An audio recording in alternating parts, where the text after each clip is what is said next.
Well, welcome everyone to the 9th installment of the A&A Legacy Series, in which we get acquainted with the legends, heroes, and icons of the numismatic hobby. I'm your host, Barbara Gregory, Editor-in-Chief of the Numismatist magazine. This evening, we are very pleased to welcome two special guests, Larry and Ira Goldberg, cousins who co-own and operate Ira and Larry Goldberg Coins and Collectibles in Los Angeles, California.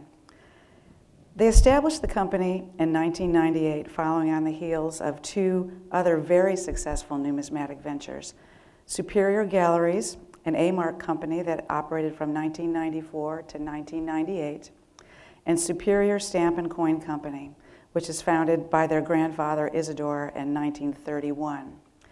This year, both are celebrating their 50th anniversaries of A&A membership. As children, both Ira and Larry excelled in sports, but their free time quickly evaporated when they went to work in the family business located on 4th Street between Olive Street and Grand Avenue in downtown LA. By the time they were 13 and 16, respectively, they were attending local coin shows and helping collectors build collections, forging lasting careers and relationships in professional numismatics. The cousins have been responsible for coordinating some of numismatic's grandest collections and auctions. Their most recent and perhaps most famous endeavor, pursued in partnership with Dwight and Manley, is the marketing of the SS Central America treasure.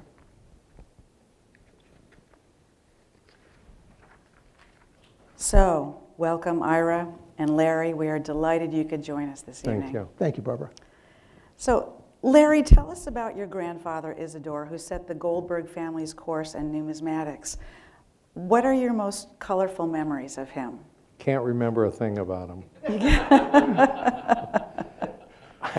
I can't even tell you when he died, but I know one thing. When I was 10 years old, 1952, my dad would make me go to work downtown LA every Saturday, and he would tell me that that's when he started working for his father, which would be my grandfather. Right. But I really have no memories of him. And Ira, are you aware of any stories surrounding your grandfather?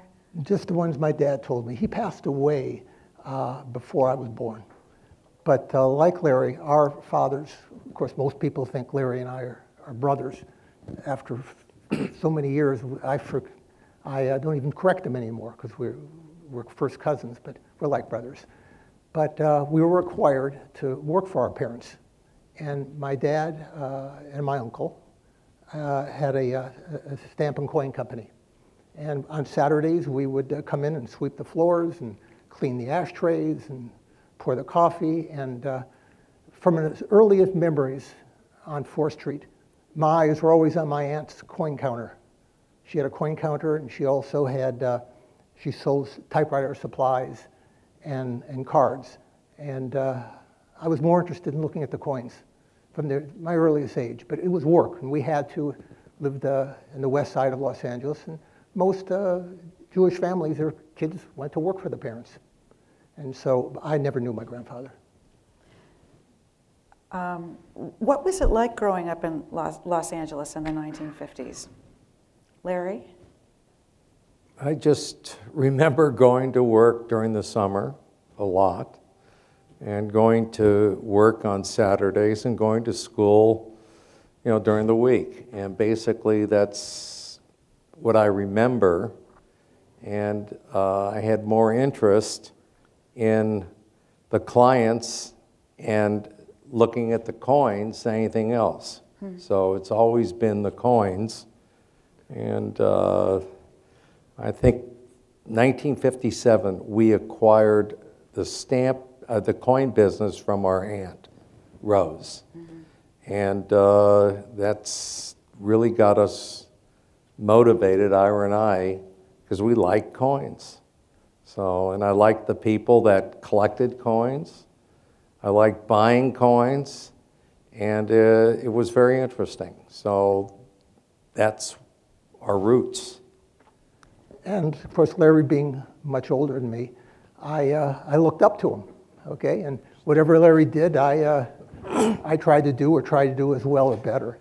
But I remember my uncle Harold, Larry's father, he was the driving force in our business. And I was torn between sports and the business. And Larry was a track guy, and he played baseball, and he was graduating high school by the time I just started in high school. And my sports were football and track. And I learned early on that I wasn't going to be the next great Jewish running back. I better use my brains and do what I liked, and that was working in the coin field. And both Larry and I, growing up together, like I said, in West LA, coins interested us, okay? And to our fathers, it was just work, it was just merchandise. But I didn't see a future at that time unless something drastically changed. And for me, it was getting injured as a senior in high school. And then I started, we were working the coin business, and we started buying and selling. And then early, we started going to the ANA shows. In fact, before then, there was the Los Angeles coin shows. And we would go there, and they would, in those days, a young kid could make good money. They'd be, we'd walk into the show, and we'd look at the boards that were put up. This was during the roll craze and the proof set craze. And certain dealers at one end of the room were paying so much for certain proof sets. And then other dealers were selling them for specials. And Larry and I, working together, we could make ourselves a couple $100 on a Saturday. And this was good money back then. And we were hooked. I think that's how it really started. Obviously you played together as children. Did you always get along? You have to ask him. Yeah, but mainly our time together was working. In the store? Yeah, in the store and all that. Well, Barbara, there was a time. Larry was over my house on Duxbury Lane, and he was riding a bike, I think. I remember he was riding a bike, and I think I pushed him. And he broke his tooth, his front tooth, on the curb. And they called him Silver Tooth in school. All throughout school, they called him Silver Tooth, because he had this big silver tooth in the front, and I was the cause of that. Remember that? Yeah, the brakes didn't work on the bike. Oh. Okay. Well, what did your friends in school think about? It wasn't a hobby for you then; it was already a business for you. What did your school friends think about what you did? It wasn't really an interesting thing to do back then. Coins. And I remember when I was first married, I'd go out with couples, and they would say, "What do you do for a living?" I said, "I'm in the coin business." And their answer, I remember, was, "How do you make money in the coin business?" So back then, in the early 60s, it wasn't a great big business. But now if you mention to somebody you're in the coin business, they get really interested. Or if you mention the treasure we all are working on, they get fascinated. So things have changed in the coin business, and it's become a very large, interesting place to do business.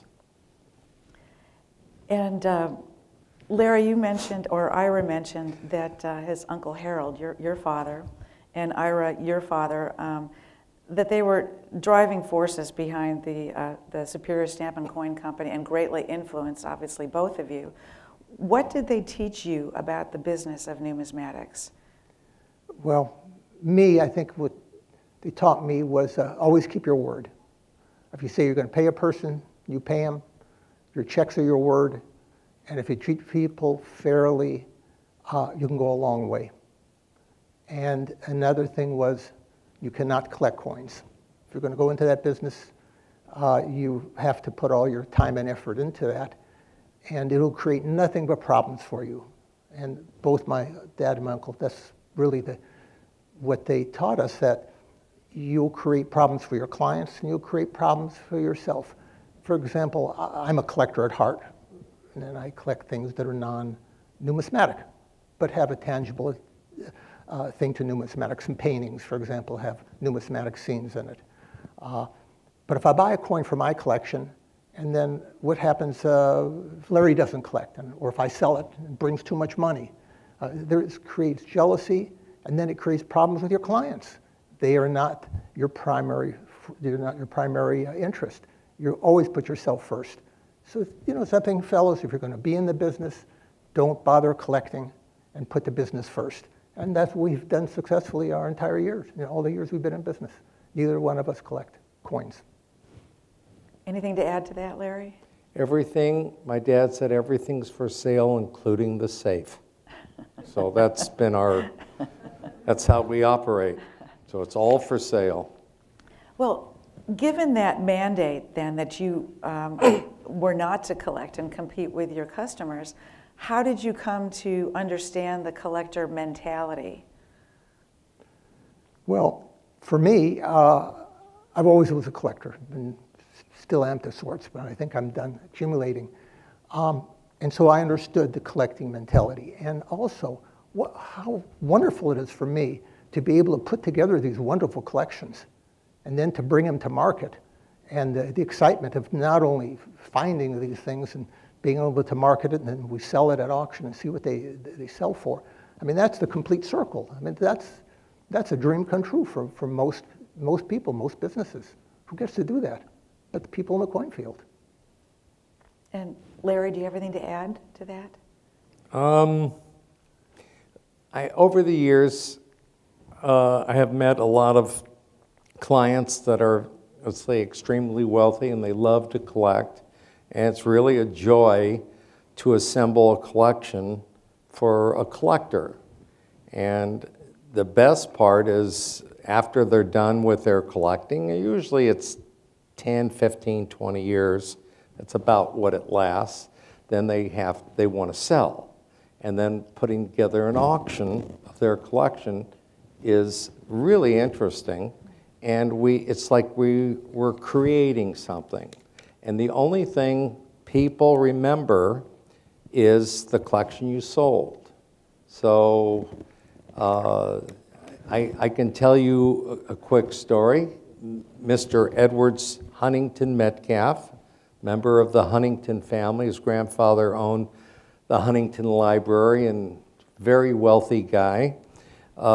He started collecting and sent me out to start accumulating coins for him. This is back in the 50s, early 60s, and I went to Stack's, and I sat down, and Harvey Stack was waiting on me, and I'm building up the coins he's missing. So I have a want list it's big, and by the time I started with the 20s, and by the time I got done, let's say going through his stock of 20s, and I must have bought 40, 50 dates, he asked me, "What is your name?" And I said, he never knew who I was. Larry Goldberg. And what company? Superior. He said, "I used to buy coins from your Aunt Rose." He had no idea who we were. People in the East Coast, all over, didn't know who we were. In Los Angeles they did, but back east, no idea. And I think I may have gone up to Ira at one time, and I said, "Nobody knows us. We got to make our mark some other way," and I think auctions are the answer. So back in the late 60s, that's when we started the auctions. Now, Harvey knows who I am. Yeah. Barbara, I remember Larry going out and buying those coins. And in the early days when we started, it really is the clients who were important to us. And the name that comes to mind was Jerry Buss. Jerry was a math teacher at USC, and he was collecting coins. And he'd come in on Saturdays when I was there, and he would spend good money, $500, $1,000 at a time. That's a lot of money back then.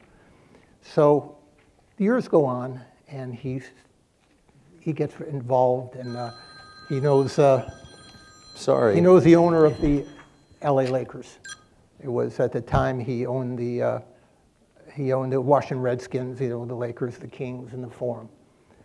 So he goes ahead and one weekend and he buys all of it from Jack Hancock. That's what it was. So I'm at one of the games with Jerry, because we had a social relationship too.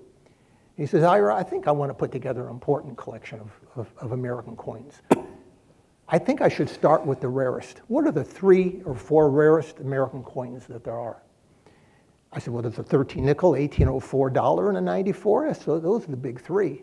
He says, what do you think it would cost me to buy it? I says, I think it would be at least $1 million. And I knew that when it was an 1804 and a 1913. I didn't know about the 94S. He says, I'd like you to go out and buy them for me. So that's a lot of money. So I was eating a hot dog. I took the napkin, and on the napkin, I wrote down, Jerry, sign your name to this. He signed his name. And that was really except for the Gilhousen sale that Larry's talking about, I think the Jerry Bus sale was the second really important name auction we had. But we've had so many. We've had Buddy Epson, and being in a lot of those wonderful collections. It's a lot of fun, and we were good at that. Well, Ira, you mentioned that among your early mentors was Dr. Fiore Pepito, whom you described as a fantastic collector who was knowledgeable in virtually every sense of numismatics. How did you meet him, and what role did he play in your numismatic development? Very important.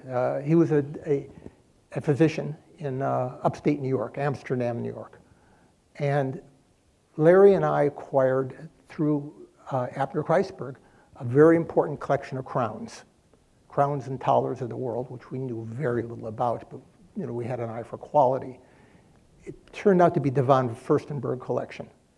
And it was Abner Kreisberg who really suggested we buy this collection. I don't remember if we paid $60,000 or $500,000. $500,000. That was a lot of money back then. We bought it, and we needed to start selling the coins. And to our local clients, we started selling them, and we just marked them up in what we thought they were worth. And then I put an ad, a full-page ad in Coin World, and listing the coins, and this, maybe I got 100 coins listed in the ad, and they charged you for photos in those days. So I had to keep the photos down to a minimum. And I get a phone call from this person in Amsterdam, New York. He says, well, what do you still have on that list? I had them all. Okay. I says, I got most of the coins. He says, well, I'll take them all. What? He says, I'll take them all. Maybe it was $10,000, $15,000. I says, for a couple $100, I can fly across the country. I'm going to go and meet this person. So I jumped on an airplane, and I flew and met him. And he was such an important to me growing up. And he had a wonderful eye. He was a real Renaissance man. He collected many things, paintings and porcelains and guns and coins and stamps. And he had expertise in all these areas. And I'd go on runs with him because he'd never had time to sit home and just work on his coins. He was one of those traveling doctors. I think every baby in Amsterdam he delivered. Okay, everybody knew him. And I really loved that man. I miss him greatly. When he passed away, maybe 15, 20 years ago, his wife asked that I do a eulogy, and there was the church in Amsterdam, the main church there, completely filled. They had to have speakers outside from all the people that wanted to go there, and it was an honor for me to do that. And but he was a big influence on me growing up, and I learned how to treat people fairly, and how important it is to have that interaction. A lot of it's missed today because, just the way the internet is and the way things move so fast. But those were the old days where you really got to know your customer. And Larry, in 1965, you became acquainted with Curly Stansbury, who acquired more than 1,250 original mint bags of silver dollars. And then over the next 25 years, you and Ira helped him sell these coins. So would you tell us a little bit about that? Curly was like a new collector. He loved to buy coins, and he had lots of money. And he knew lots of wealthy people in Long Beach. And I remember he was the big force at the time. And he came in the store. He would leave coins with us for two months, a month. He says, this is the price. When you're done, you pay for them. And whatever you didn't sell, return to me. And this is a kind of a bad story to say, but I'll tell it. He comes to pick up his coins that didn't sell. I paid him for whatever sold. He pulls out a blue lamp. He has some kind of thing around his eyes. He starts checking the rims of the coins, and he apparently put invisible ink on the rims of everything he gave me. And when I gave it back to him, they all had the ink. You know, they're the same coins. He says, you're the only dealer that did not switch coins. And he dealt with every dealer in Southern California, all the way from San Diego to Los Angeles. So he says, we're going to do a lot of business. What he did to acquire all these coins in the 60s, he would meet the Brinks driver. It was either in Bakersfield or Baker, California. And he'd meet them, and they'd have all these silver dollars from the Federal Reserve. That's when they were dispersing. And he would switch the silver dollars, give the Brinks driver either 50 bucks or 100 bucks, whatever it was.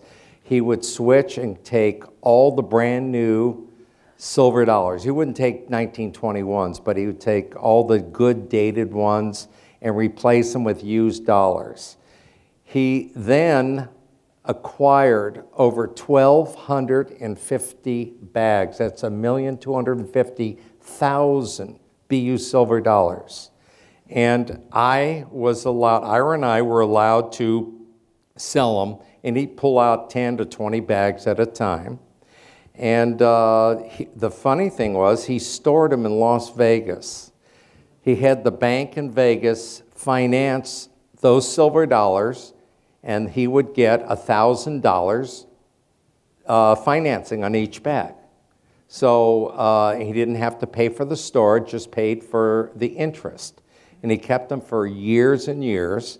And one year I had to go out there and start going through the bags and grade the bags. And there was 1,250 bags that I had to go through. It was a week's worth of time. I think my eyesight really got bad after that deal. But I had graded all of them. And over the years, he would, as I say, 10, 20, whatever the bags were, we would get 2 or 3 shipments of these. I'd go down to Long Beach to his office. They'd already been moved there, and bring back whatever the amount was. And I remember one year, and we made a good living off this. One year, I called up David Hall. I says, David, I got the S-Mint bags. If you want to go through 3 or 4 bags and pick out a bag of 1,000 silver dollars, he picked it out. He gave me 500 bucks a coin. But before he got in there, I looked at some of the bags, and there was 2 silver dollars that looked absolutely perfect. And we had a client named Abe Grunstein. I said, Abe always paid a lot more than anybody else. I said, Abe, you better come down here and pick out these. I picked out 2 really gems. And Abe, I think I charged Abe 1,500 bucks a coin. I was getting 500, but I charged Abe 15. He took 2 of them. He said, this is for my kids' education. Fine. Then years later, grading companies came about. One of those silver dollars, now I put it in my auction. I got Abe, I think maybe maybe he got $5,000 for the silver dollar. He paid $1,500, maybe a little bit more. That coin got graded as a 69 by PCGS, and we had a guy in LA, Iraj. I remember him buying that coin for $80,000. So how a coin that I plucked out of a bag became worth $80,000, that's a great story. That's a great But story. we sold for years. This was the biggest hoard of silver dollars, bigger than Redfield, bigger than the Chicago deal. This was the biggest deal. And we had 8-tail feathers, CC bags, we had all sorts of things. But we made a living for years on that, all because we didn't do what the other dealers did. That's switching coins on this guy. We just don't do that. Well, Ira, you and Larry acquired the Dr. Charles Ruby collection for $1 million, money that you say you didn't have. How did you swing that purchase? And what did your fathers have to say about it? Well, that was early on, of course. was. That was in the mid-60s. No. I think it was in Late early 70s. Late 60s, we had the auction. We had the auctions. We But- bought Prideaux. Right, but we bought the Ruby deal in the, Early 70s. I thought it was the late 60s, whatever. Yeah. What happened was, he'd come in on, because he'd come in once a week on Saturdays. In fact, I remember my Aunt Rose telling me, introducing me to him one time, that he was a good buyer of coins, old Doc Ruby. So he'd come in usually on a Saturday when one or two of us were there, and always promised us he's going to let us sell his coin collection. So I've heard this for going on now for a couple of years, and we're both working full time. And there was this Saturday that he came in, and he says, Ira, he says, I'm going to sell you and your cousin my coin collection. I said, all right. And he reaches in his pocket and pulls out, and he's got a chain full of safe deposit box keys. And there were 16 safe deposit boxes he had. So Larry and I went to Fullerton, I think it was Fullerton. Yeah, that's correct. And by the time we went to the 14th box, we hit $1 million. We told him we bought it. He made a sale. So we bought the collection for $1 million. It was massive. Then we had to tell our parents they had to cover this check. And you can imagine how that was. Well, we didn't have $1 million at the time. So my dad and my uncle, they borrowed from their cousins, and they borrowed to the family. And luckily, we were able to pay them back quickly. But that was really what gave us our start in the auction business. We had a Prideaux auction of Spanish coins, but that really started with American coins. We sold 3 parts of it, Ruby 1, 2, and 3, and that was really the first big collection. It really put us on the map, and realized, and we made good money. We were selling that collection for years. We turned our money over, made several $1 million off that. So that was something that sticks well in my mind. One thing that happened I think it was 1970. We bought Ruby's deal, and then about 1971, the Edwards Metcalf said, I think I want to sell my coins. So we had the Gilhausen sale. We called it that because he once got robbed and he didn't want to use his name. So we had to put the Ruby deal, let it sit in our safe deposit boxes, and it just so happened, and sell this other collection, and the market went really up. I think it almost doubled since the time we had bought it, and we didn't have the time to sell the coins. So that was a wonderful time for us. It was a great time. And Yes. old Doc Ruby kept that receipt of that $1 million in his billfold, I think until he passed away, to show everybody that old Doc Ruby wasn't so crazy after all, collecting coins. Larry, your specialties include U.S. coins and paper money, and world gold and silver coinage. And like Ira, you have contributed to a guidebook of United States coins, popularly known as the Red Book. And with Ira, you co-edited the book, Money of the World, Coins That Made History. With your busy schedule with auctions, and how did you find time to take on these projects? And perhaps more challenging, how did you continually pursue your numismatic education? Just having the auctions gave us the best education, touching the coins, writing them up.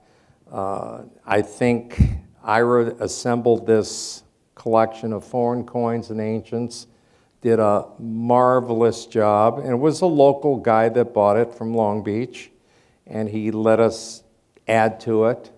And Ira and I would look at the coins, approve whatever, we both did it jointly.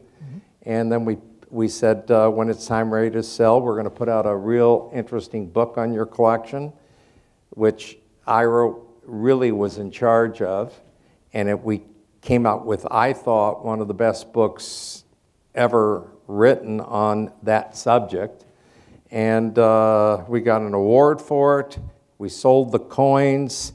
The guy was so thrilled with the prices. I can't remember if he was in it for $5, $6, $7 million, and the deal brought 17, 18 million. And he said that was the nicest deal, and he bought a lot of coins. He was a U.S. collector, actually, Yeah. And he had given his coins to one of our competitors to see how well he would do, and they didn't protect them at all, and he lost money, and he lost his taste with U.S. coins. He was putting together proof sets, as I remember, and just buying a mishmash, not matching the coins, and you get murdered like that. And then he gave them to one of our competitors and didn't do well. And then we were chatting, and he says, "What would you do? How would you invest your money in coins if you like coins?" And I said, you know, something I think would be one area of numismatics I think is overlooked are historical coins. Buy coins with a story. Buy coins that were used as money, not a commemorative, not commemorating a past event, but coins that were used to, because coins that were used as real money that were top quality. You don't have to fill a hole in a book, but have a story to tell, and that, because from the beginning of coinage up until World War I, you could tell the history of a country by its national coinage. And there are wonderful coins out there that can be had. He says, well, why don't you put together a list? So I packed about 60 books and catalogs, and I went off to Fiji with my wife, and I spent, I think it was 8 or 10 days, just locked up, and I put together this dream list of coins. And the plan was he wanted to spend $5 million. It was a 5-year plan, and then we sell the coins at auction. And we did it. I bought basically through other auctions because I wanted to have those pedigrees. I felt they were important. So I didn't, except for some Latin American coins that we got from Don Canapero. Most everything came from auction, but was carefully selected. And that was the basis of the book and the basis of the 3 millennium sales. He spent his $5 million. In a little over 5 years, it brought a little over $18 million. So that was a good story. And I had more fun doing that. And that's really the basis for what today we're building the Tyrant collection. It's on exhibit for each of the third one will be at the Long Beach Convention. We put on 2 exhibits, one on Tyrants of the Thames, which of course is all English coins. And the next one was Tyrants of the Parthia, of the Euphrates and the Tigris rivers. Sort of included the earliest coins made up until Saddam Hussein, okay, Tyrants of the world. And the next one will be coming up will be basically Italy, the coins of Italy. Marvelous Italian Renaissance coins and coins of Venice. Every single doge is represented, and that'll be on display. And it'll be for a series of Long Beach shows that we can do it. And if you hadn't had a chance yet to see the exhibit, it's really done well. It shows beautifully. Well, Ira, you obviously have a great love of history and are a true collector at heart. What do you think makes a good collector? And how did you become so interested in history yourself? Probably the only subject other than sports that interested me in school, and other than girls. And so I always liked history, and be able to combine that with coins. And then I did put together a collection, and I really pursued it. It was of presidential autographs. And that was, I started during the bicentennial. In fact, I showed part of the collection that had numismatic content of the Philadelphia. I think it was 2 or 3 Philadelphia A&As ago. I had appointments by President Lincoln most people know that, but he was president, and he bought all the equipment of Clark Gruber and started the Denver Mint. And I had that document sitting in the Denver Mint today. And I collected anything from presidents that had numismatic content. So I had that drive, and I knew what it takes to collect. And that's instilled in me. Larry, perhaps because of your early indoctrination in numismatics, you obviously see the great value of mentoring young people in the hobby. And one student upon whom you made a huge impression was Dwight Manley, who refers to you as a father figure. How did the two of you meet, and what talents did you recognize in him, and how did you encourage him in the hobby? I think I met him when he was a teenager. And Dwight, we had a big auction company. And if you wanted to buy some great things, you come to the company, and he was buying for different people. And I remember once he saw that we were going to sell the King of Siam set, and he ended up buying it for a client. So he came our way because of who we were. I found, he's here right now, but I don't want to get him too big ahead, but he was as sharp a person as I've ever met. If I had a deal I couldn't figure out how to do it, he would instantly be able to figure it. And we once had this SS Central America deal. Tommy Thompson, he ended up liking our group, so he selected us to handle it, and it kind of fell apart. And I said, Dwight, how would you like to put it together again, the SS Central America deal? And I made an introduction. The guy, Tommy Thompson, drove Dwight crazy. We never could get stuff done, but finally he did get it done. He marketed it. And then we had the second group, which we were having all sorts of people trying to go against us. And it's what I call the curse of the treasure. So we are the driving force, and when somebody tried to go against us, and I'm not going to name the names, but there was a bunch of them, and they all had the curse thrown on them. So we were always meant to handle this thing, and Dwight has pretty well done the whole thing, got it graded, got it sold. Most of it's gone now, and we've all done very well with it.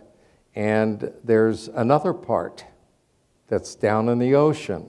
So that's going to be the third part. I hope it happens in my lifetime. But Dwight has, it's just been a pleasure knowing him. And he's like family to me. So, and a very sharp person. So he knows how to figure out things. That is absolutely true. He's the sharpest of the young numismatists that I've ever met. And I remember the deal absolutely fell apart. Larry and I couldn't put it together. And then I remember Dwight calling me up, and he says, you know something, Ira, I think I can put this together, but I've never seen it. I think you better get on an airplane and go look at this deal. Make sure it exists. So I jumped on an airplane, and I think it was Virginia Beach. I think it was where Brink had it.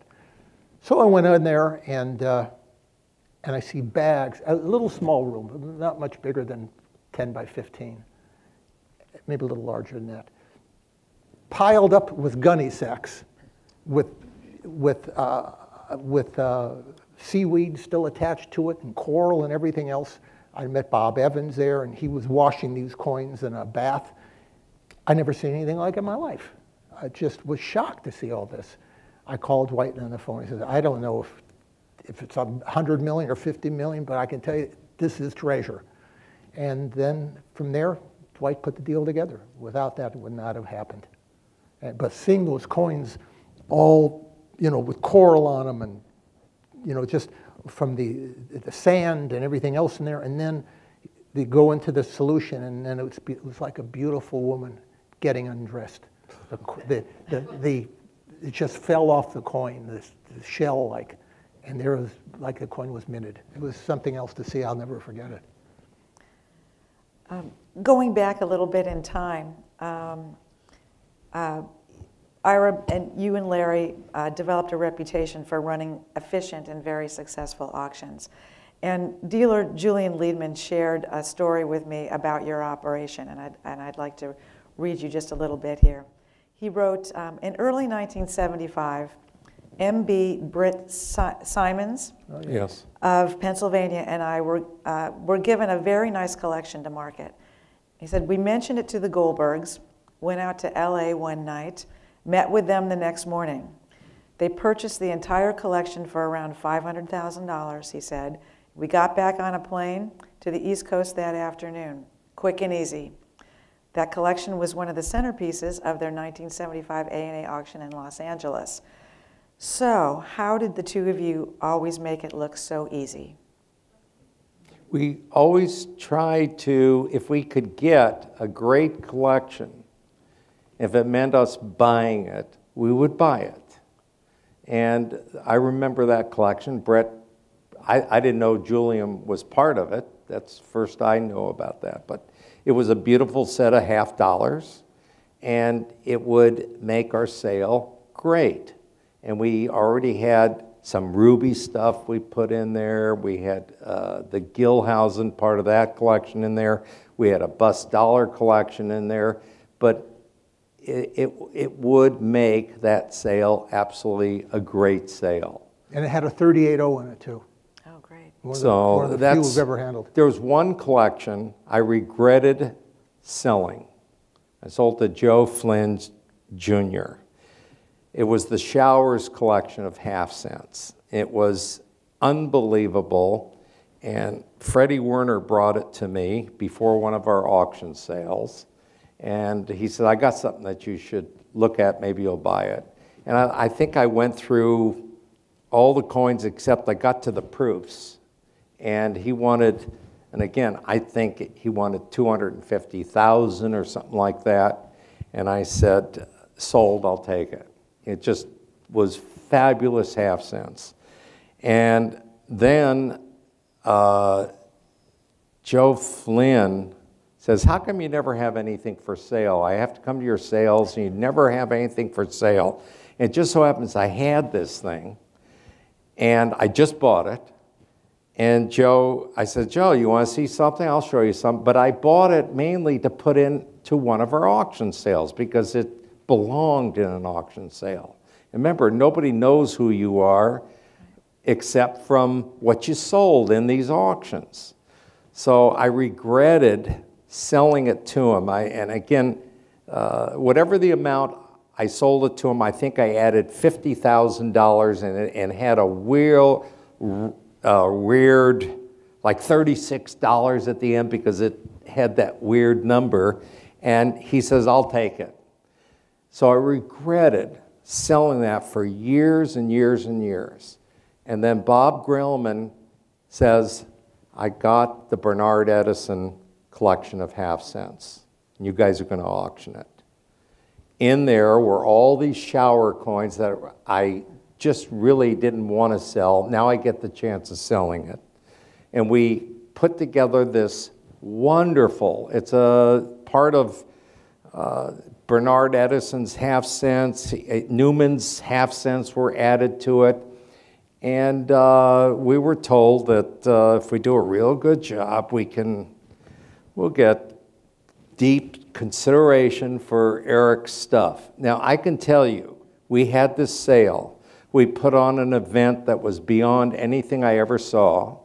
The coins brought enormous money, more than, it was a war. That's the Missouri cabinet collection. That's a famous collection, and it's probably one of the greatest sales we have ever conducted. And one of our partners was Macaulay. He even came up and he says, I am so proud to be associated with this. But it was an event, and you know, we missed out on Newman stuff.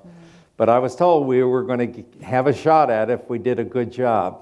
But we did a wonderful job on that sale. He was known as Tet, you know, in the business. He wanted us to have that. And he kept his word. We were able to sell it, and he was thrilled. And got a huge, I mean, they were standing in the aisles screaming out numbers that we'd never heard of before. A coin would go up, we figured maybe worth $8,000, $9,000, $10,000. And it would stop there, a lull, and one guy would stand up in the back. One of the sports guys would stand up and 15,000. Another guy on the other side of the court, 20,000, 25,000, 30,000. This is how it went. I could never see anything like it. It was, I would have to say, it was the wildest sale that we've ever conducted. Yeah, it was something else. Well, you mentioned the Jerry Buss collection that you sold, but you also had a number of other truly great collections that you featured. And in the late 1980s, your company sold collections assembled by a variety of well-known actors and musicians, from Buddy Ebsen to Hoagy Carmichael and Jascha Heifetz. For you, what were the high points of these auctions? Ira? Well, with Jerry, it was an event. We held it at Pick Fair. I don't think most of the people who went there will ever forget it. It was the Pick Fair mansion Jerry Buss owned, and we brought in a catering service, and we really did it right.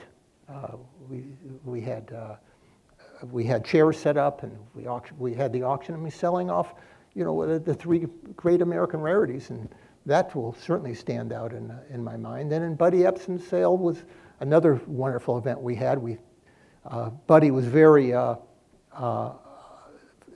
friendly. He did not have a uniqueness to him. He loved everybody. Anybody who collected coins, he was friendly. He would talk to anybody.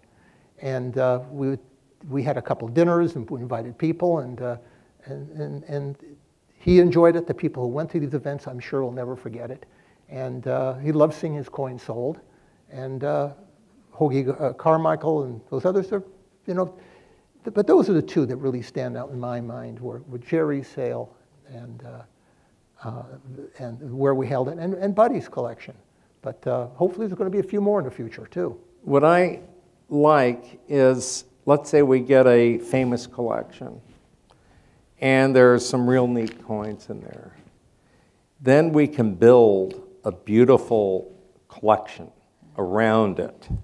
And if we have a star name like Hoagy Carmichael, we can use that and then build a great big, hopefully $20 million auction, whatever it is, and we get a lot of people out there to participate. We've done that with Large Sense, Dan Holmes' collection. We built that into a tremendous event, and we've had other copper collections and things like that. But we like building a great big event, and if it does real well, you know, it's great for our name. So that's what we have a lot of fun doing. In 1990, the two of you sold the King of Siam set for $3.1 million, and 2 years later you handled part one of the famed Ed Trumpeter collection. Would you like to talk about those history-making sales briefly? Well, Ed was, again, a very common kind of guy. He was in the fastener business, coax cable business, and he was a collector of coins when I knew him, but he didn't like the way grading was done.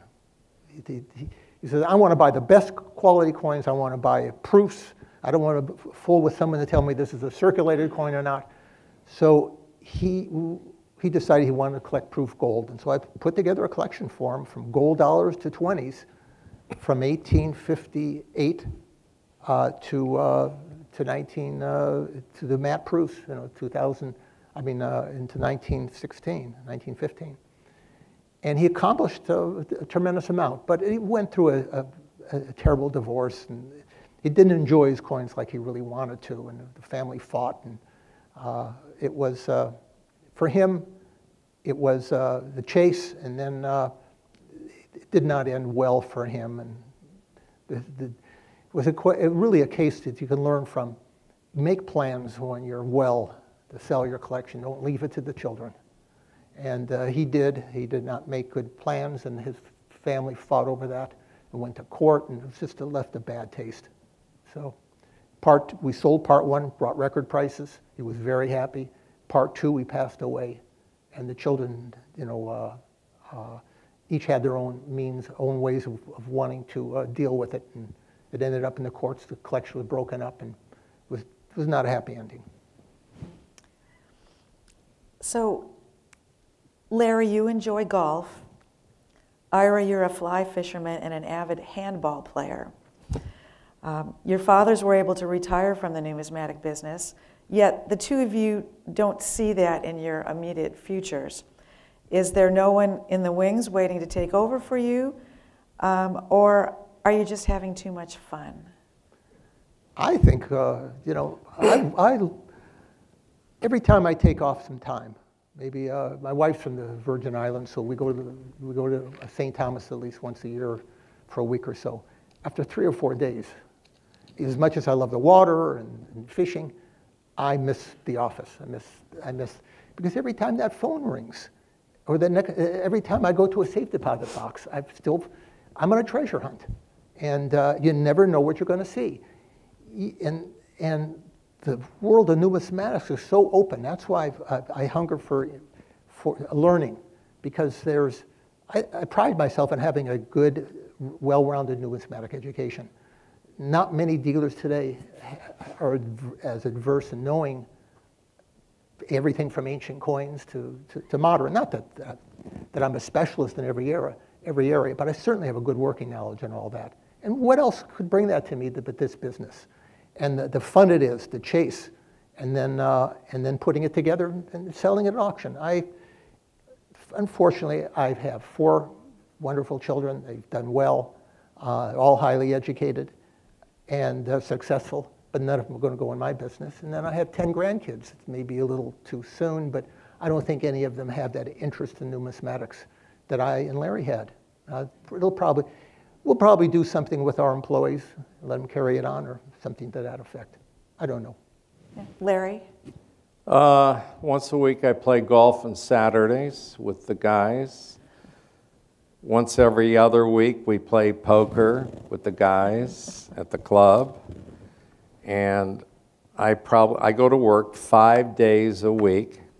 And I probably would be very bored if I didn't go to work. And I enjoy getting raw coins in, getting them ready for grading, see what they'll grade, then getting the green CAC sticker on them. It's a whole new process. It's unlike anything I remember back in the 60s. The whole game has changed. And if you don't change with the game, with how coins are sold and how you deal with them, you won't succeed in this business. So I've learned to change how I do things, and to me it's still kind of fascinating. And a lot of times I disagree with when they grade something. I think it's either better or worse or whatever it may be. And I like seeing what develops into this avenue of the coin business. And it's no longer, like a coin store is no longer a good place to have a business. It's all on the machines. So we have our auctions, and we used to get 200 people come to an auction. Now there's probably 25 old timers that can't work the machine, and it's all being done on this machine, and they bid on it and buy the coins using the machine. So it's really changed.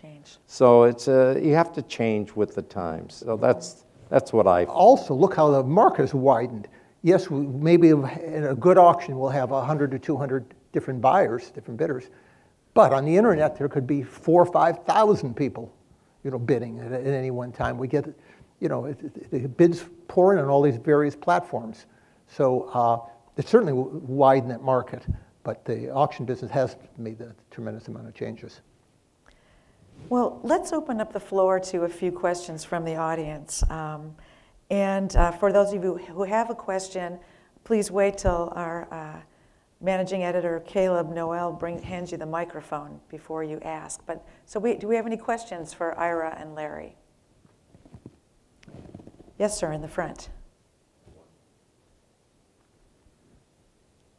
Some of you in the audience might not know that when Dan Holmes was ready to consign his coins over to Ira and Larry, he had already known that he had a short time to live. That was only 2 years the doctor gave him. He had Lou Gehrig's disease. In the early American Coppers Club, we all know that because of the sale and the way Ira and Larry worked with Dan, he was extended to 7 years, and we know that they were responsible for extending his life. My question is, they knew it. They knew that Dan was ill. What was it like to deal with, and Dan had the most complete collection of large cents that could ever be assembled from 1793 to 1857, the whole run. You'd mentioned him before, but I know what he said about you. What did you think about Dan Holmes? Larry? I met him at the Charles Ruby sale, believe it or not. He came there. I thanked him for coming. I didn't know if he had $1 in his pocket, and I treated him with, he reminded me, because I can't remember, but I treated him with a lot of respect, and I said, welcome, and he kind of reminded me of that thing. But when he stopped buying because his business needed a lot more money. He was in the air conditioning business. And then when that became really good, he started buying more and more coins. He was one of the nicest people you'd ever want to meet. If he said he was going to send you a check, you better believe it would be sent. He never did. I can't remember anything he ever said or did that was wrong. That's what I remember of him. And his wife was dedicated to him. Very complimentary of everything that Larry and I did for him. He was just a wonderful gentleman.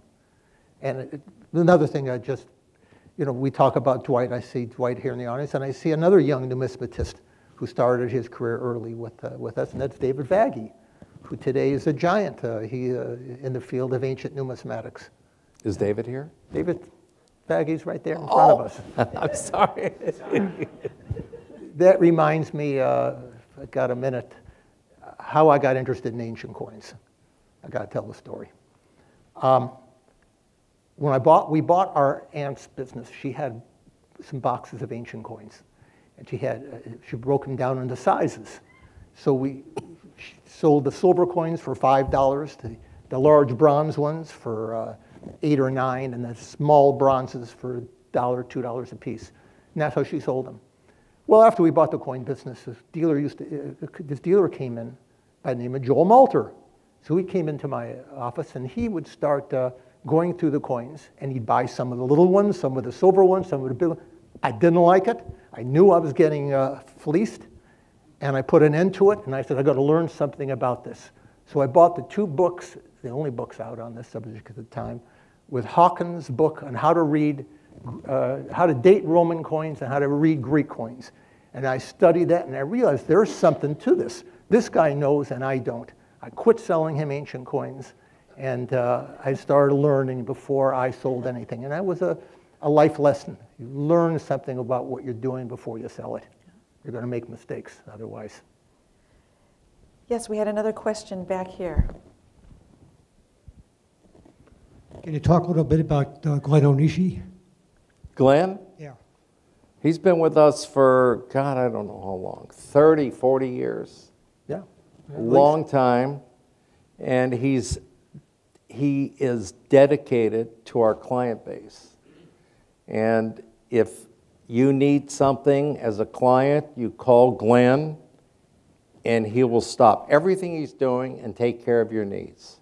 So he's a very dedicated person. He's still with us, and he just takes care of all the clients. And he does another thing. He bids for a lot of dealers.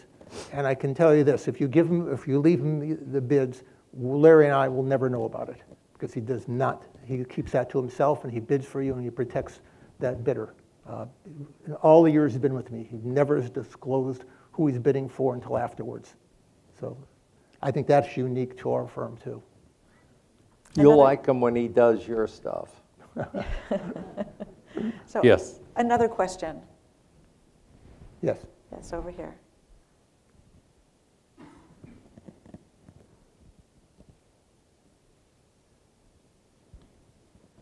Just wondered if you would like to say what are people interested in collecting today, and is that changing?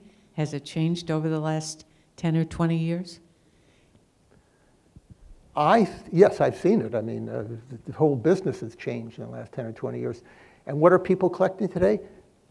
It's hard for me to get too enthused about modern coins and these silly high grades that bring silly money.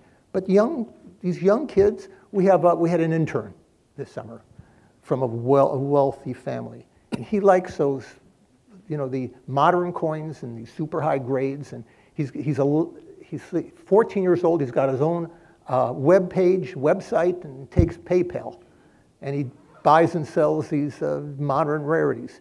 I mean, I look at a 70 or a 69 MS-69 or Mid-State 70 or proof of a modern coin, and can you tell the difference? Of course not. So it's all the power of plastic. That has changed dramatically. But also, there's a lot of young kids collecting ancient coins now that I've not seen before. David can attest to that. So it it covers the gamut. It really does. Who knows what interests people? That's for another subject. I'm not certain. Another question, one final question. Come on, Dwight. Come on. Nothing? So, Okay. well, Larry Goldberg and Ira Goldberg, one final question for you. In numismatics and in life, what would you like your legacy to be? And Larry, let's begin with you.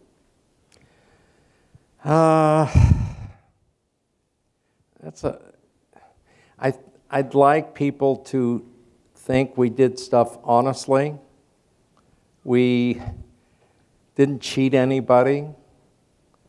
We did things differently.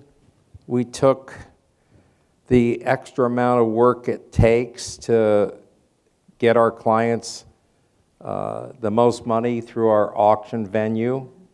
A lot of times we get collections in, they want to sell it. We say, don't do it. Put it through the auction. You'll get a lot more money. So I think we got good karma over the years from doing stuff right. Anytime we did something wrong or got involved with the wrong person, it always comes back and bites you. Always. So I think we've learned that over the years, to do things correctly, honestly, and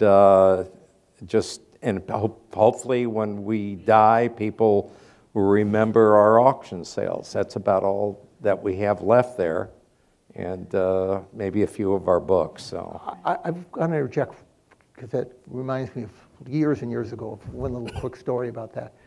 I got a phone call from a woman, a young girl, who tells up in the voice from the Bay Area.